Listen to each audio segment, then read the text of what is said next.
Eli Barrow had lived alone on his ridge for 12 quiet years, and the land had learned his footsteps the way a loyal dog learns its master. But on a scorching Thursday morning, that peace shattered when an unfamiliar convoy wound its way up the dirt road. 4 black jeeps, spotless, tinted so dark they swallowed the sun. A woman stepped out first. Tall, crisp suit, hair tied in a blade-sharp bun. She didn't look like she belonged anywhere near dust or cattle. "My name is Serena Vale," she said, voice rehearsed, "President of Silvercrest Estates Homeowners Association. I'm here to inform you that your ridge has been approved for community annexation." Eli stared at her like she'd grown horns. "This isn't your community," he said. A smile cut across her face like a razor. "Not yet." Her men fanned out without permission, snapping photos, scanning the soil, placing markers along Eli's fence like they were claiming territory in broad daylight. Eli didn't shout, didn't threaten. He just watched, arms crossed, calm in the way a rattlesnake is calm before it strikes. By sundown, the first attack arrived, a fat envelope tucked under his gate. Mandatory compliance order, $22,600. Violations listed were laughable. Excessive natural vegetation, unapproved outpost structures, unauthorized wildlife containment, failure to maintain community aesthetic standards. Community, Eli snorted. The closest subdivision was 3 miles away. His lawyer, Monica Grayson, drove up that night with a flashlight in one hand and fury in her eyes. "They're not expanding, Eli. They're erasing you. Someone paid a lot of money to push this through." She opened her laptop. County records, zoning maps, transfer requests. Everything had Serena's signature on it, and one more name Eli didn't recognize. A developer, Gravemont Investments, currently under federal inquiry. Eli's jaw tightened. This wasn't land expansion. Someone had already sold his ridge. At midnight, while inspecting his northern line, he nearly tripped over something half buried in the brush, a metal device blinking faint red. A ground sensor camera, military grade, not store-bought, not legal without permits, and aimed directly at his front door. Before he could pocket it, a light flickered across the hill, a drone, hovering, watching. Eli lifted his flashlight. The drone veered away, slicing into the night sky like it had been caught spying. The next morning, things escalated. A pickup truck he didn't recognize was parked near his barn. Inside it sat a kid no older than 19, shaking, eyes red. "Mr. Barrow, I shouldn't be here, but they told me to put demolition notices on your property, fake ones, with my name on the paperwork." Eli stepped closer. "Who told you?" A tear slid down the kid's cheek. "Serena. She said your land was already bought. She said if you fought back, they'd declare you hostile. They're planning to bulldoze your cabin Monday morning at dawn. Cameras ready. Police notified." Eli went quiet. The dangerous kind of quiet. The kid slumped forward. "I didn't sign up for this. They're saying you're unstable, armed, threatening people. They're building a case." He placed a steady hand on his shoulder. "Son, you came to the right place." The kid broke, shoulders shaking, but safe. Just before dusk, Monica returned with something far worse than trespassers or fake notices. She had found internal emails hidden behind a mislabeled PDF. They told the real story. Serena and Gravemont weren't planning to annex Eli's Ridge. They were planning to build a luxury hillside retreat, already sold to 10 buyers, deposits collected, profit calculated, construction date set, all based on land they didn't own. And buried in the emails was a short, chilling line: "Remove Barrow by Friday. Public narrative: dangerous reclusive landowner resisting lawful compliance." They were preparing to destroy his name before destroying his home. Eli stood on his porch as the last light bled out of the sky. His ridge spread out below him: cedar, stone, wind, silence. Every inch carried the ghosts of the people who built it. He wasn't going to let corporate wolves rewrite that history. He holstered his father's revolver at his hip, not to fight, but to remember where he came from, and looked toward the distant Silvercrest lights flickering like a challenge. "He thinks I'm alone," he said quietly. But his voice steadied. "They're about to find out I'm not." Night fell heavy over the valley, and with it came the first sign that Daniel's fight was going to be bigger than a boundary dispute. Around 2 a.m., the sensor lights outside the barn flicked on. Daniel, already sleeping light, picked up his phone and checked the motion camera feed. 3 silhouettes were walking the fence line, slow, purposeful, like they weren't worried about being seen. One of them held something long and metal. It glinted under the barn light. He didn't go outside. He watched. They planted metal stakes every 40 feet, hammering them halfway into Daniel's soil like they owned the place. 20 minutes later, a black SUV with no plates idled on the dirt road, watched them finish, and then sped off with headlights still off. By sunrise, Daniel rode his horse out to check the damage. The stakes were still there, each spray-painted with numbers and arrows pointing inward, as if marking a subdivision layout. One stake had a tag clipped to it: "Ravenwood Expansion Phase A," written in printed block letters. He clicked pictures from every angle, but his stomach tightened when he realized something else. The stakes didn't stop at his fence line.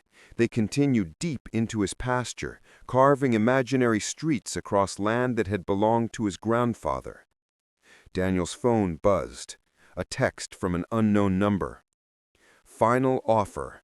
Accept before things get complicated." No name, no context, but Daniel didn't need one.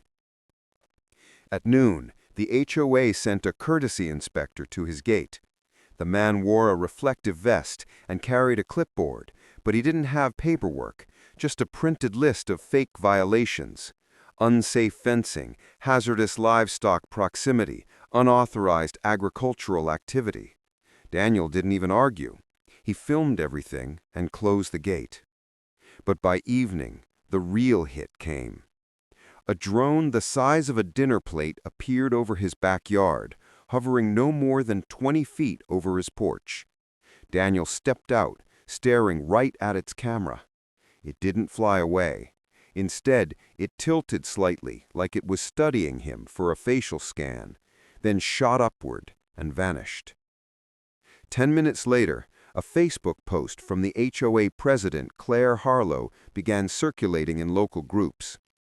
"Ravenwood residents, please stay cautious. Our community has received reports of an aggressive man with firearms threatening safety.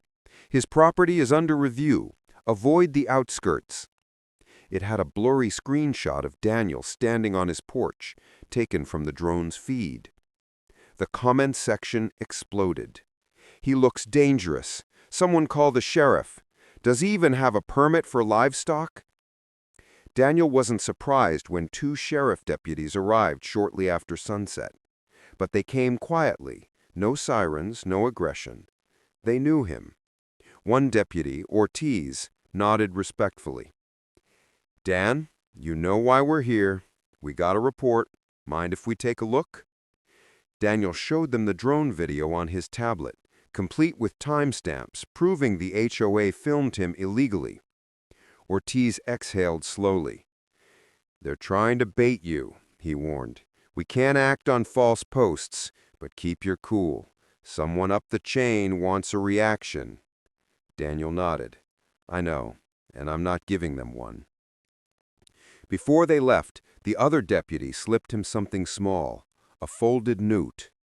Inside was a name and an address. Below it, 4 words. "Someone wants to talk." The address belonged to a woman named Irene Lasker, a retired county surveyor confined to a small trailer outside town. Daniel visited her the next morning. Irene opened the door before he knocked. "You're the rancher they're trying to erase," she said, voice shaking. "I heard what they're doing to you, because they did it to me first." She led him inside, sat him at her kitchen table, and placed a folder in front of him. Inside were blueprints stamped with the HOA's seal, but Irene pointed to the signature line. "That's my name, except I never signed any of these. They forged it, and they used those forged plats to get approval for a development that doesn't exist." Daniel flipped through the pages. The expansion project wasn't just planned, it was already pre-sold. Irene added, "They promised me protection if I stayed quiet. When I refused, they ruined my career instead." Daniel closed the folder. "Who's behind it?" Irene didn't hesitate. "Not the HOA president. Claire's just a face. The real mastermind is her brother, Mark Harlow, developer, investor, and a man who gets whatever he wants." Daniel understood now. The stakes, the drone, the smear campaign, they weren't random.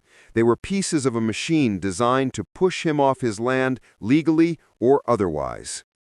But Irene wasn't done. "There's something else you need to see," she said, pulling out an encrypted USB drive. "This has everything. Fake plats, payment trails, pre-sold plat contracts using your land's coordinates. But I can't access it. The files are locked. You'll need someone tech-smart." Daniel already knew who. His cousin's daughter, Nova, a cybersecurity major who owed him a favor. When he left Irene's trailer, he didn't just have evidence. He had the first crack in their entire empire. And the Harlows had no idea he had it. Nova stared at the encrypted files like they were a personal insult. Sitting at Daniel's kitchen table, surrounded by coffee mugs and old county maps, she cracked her knuckles. "They tried military-grade encryption," she said, grinning. "Cute." Within minutes, the screen filled with decrypted folders. Daniel leaned forward as Nova opened the largest one.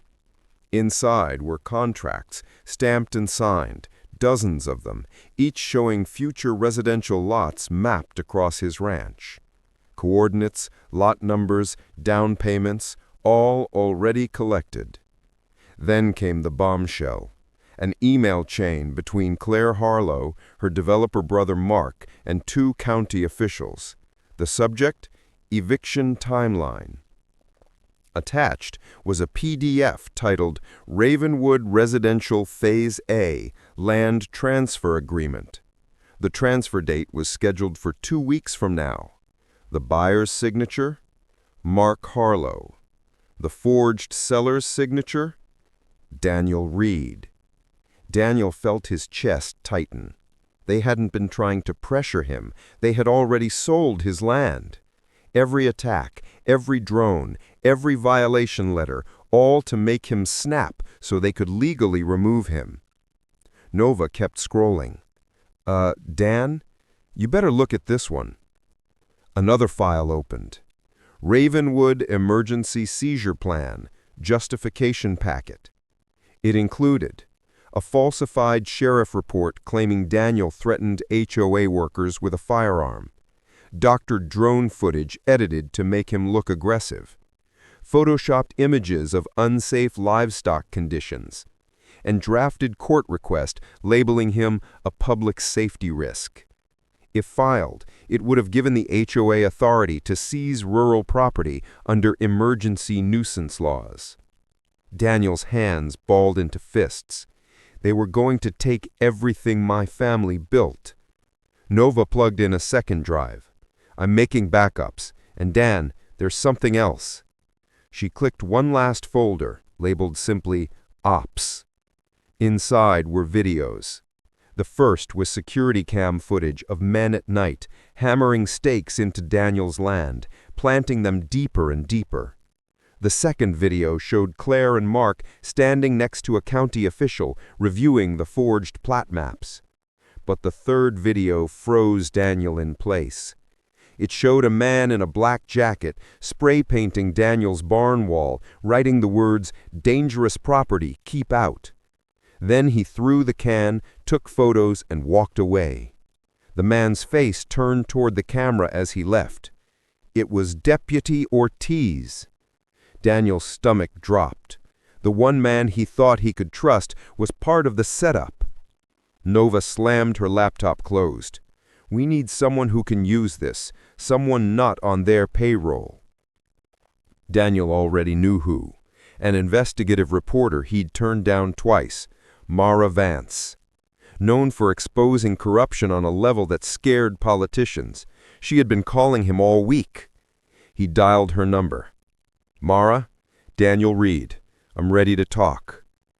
By sunset, she arrived at the ranch. No camera crew, no dramatics, just a recorder and a steel spine. Daniel handed her the entire drive.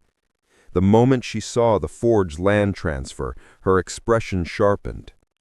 If this is real, and if we can prove chain of custody, you're about to bring down more than a homeowners association. Daniel told her everything, from the stakes to the drone to Irene the surveyor. Mara nodded slowly. This is organized land theft, a criminal enterprise hiding behind HOA bylaws. I'll need you at the courthouse tomorrow. They filed everything with the district attorney at dawn. By noon, Claire, Mark, and the county officials were subpoenaed for an emergency injunction hearing. The courtroom was packed. Mark Harlow walked in confident, wearing a suit worth more than a truck. Claire strutted like the land already belonged to her. Deputy Ortiz sat in the back, arms crossed, smirking. Daniel sat front row beside Irene and Nova. When the judge entered, Mara stood up and began laying out the evidence. First, the fake plats. Then, the pre-sold lots. Then, the forged signature. Then, the drone footage, uncut. Then, the internal emails. Then, the eviction timeline. Then, the emergency seizure packet. Gasps filled the room. Claire's face drained to chalk. Mark looked like someone had punched him in the ribs. Ortiz shifted uncomfortably as Mara cued the video of him vandalizing the barn. The judge turned slowly, eyes cold. Deputy Ortiz approached the bench. Ortiz froze. Your Honor, Now. Ortiz stepped forward, trembling. The judge addressed the bailiffs. Take him into custody immediately. The courtroom erupted. Claire tried to speak. This is all being taken out of context. Silence, the judge snapped. Mark attempted to stand, but two detectives entered and placed a hand on his shoulder. The judge turned her attention to Daniel. Mr. Reed, the court acknowledges the attempted fraudulent seizure of your land. Effective immediately, a restraining order is placed on the Ravenwood HOA, its officers, and its agents. Your property rights are fully reinstated. She paused. And I am forwarding criminal charges to the Attorney General. Racketeering, fraud, forgery, conspiracy, possibly more. Claire collapsed into her chair. Mark cursed as he was handcuffed. Ortiz hung his head as he was escorted past Daniel. But the final twist came when Irene stepped forward with one more document, a deed she had kept hidden for years.